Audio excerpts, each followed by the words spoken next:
دعوت اسلام چینل کے معزز ساتھیوں، میں ہوں ریاض احمد، میری طرف سے آپ سب کو السلام علیکم۔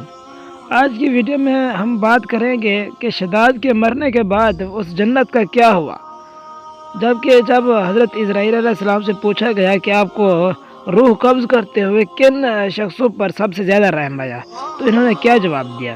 تو آج کی ویڈیو میں ہم ان سوالوں کے جوابات کو جاننے کی کوشش کریں گے، لہذا اس قیمتی اور معلوماتی ویڈیو کو شروع سے لے کر آخر تک لازمی دیکھیں۔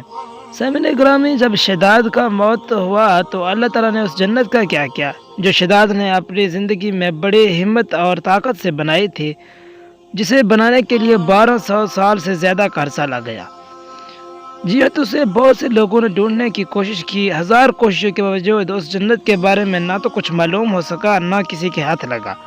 تو اللہ تعالیٰ نے قرآن پاک میں اس کے متعلق ارشاد فرمایا کہ وہ جنت ہم نے دنیا کی نظروں سے اوجھل کر دیا، وہ کسی کو بھی نہیں ملے گا، تاکہ کوئی بھی اس جنت سے ناجائز فائدہ نہ اٹھا سکے۔ ایک جگہ پر حضرت اسرائیل علیہ السلام سے پوچھا گیا کہ آپ کو روح قبض کرتے ہوئے کن شخصوں پر سب سے زیادہ رحم آیا، تو اس نے کہا کہ وہ بادشاہ جس کی روح قبض کرتے ہوئے مجھے بہت ترس آیا، اگر اللہ کا حکم نہ ہوتا تو میں کسی صورت بھی اس کی روح نہ قبض کرتا۔ وہ شداد تھا جس کی روح قبض کرتے ہوئے مجھے بہت دکھ ہوا، کیونکہ اس نے اپنی زندگی میں اتنی عالی شان جنت تعمیر کروایا لیکن اسے دیکھنے کا موقع نہ ملا۔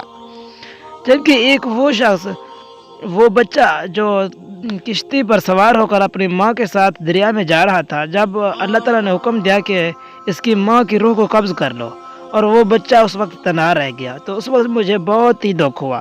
اگر اللہ تعالیٰ کا حکم نہ ہوتا تو میں کسی صورت بھی اس کی روح قبض نہ کرتا۔ تو غیب سے آواز آیا کہ اے اسرائیل علیہ السلام، یہ وہ بچہ ہے جو اس وقت بغیر ماں کے باپ کے میں نے بڑا کیا اور آج وہ سلطنت تک پہنچ گیا، اور اس کا نام شداد تھا۔ تو کیا اے اسرائیل علیہ السلام، کیا دونوں مرتبہ تمہیں شداد پر ہی رحم آیا؟ سامعین گرامی، امید ہے آپ کو یہ ویڈیو پسند آئی ہوگی۔ مزید ویڈیوز کے لیے ہمارے یوٹیوب چینل کو سبسکرائب کریں۔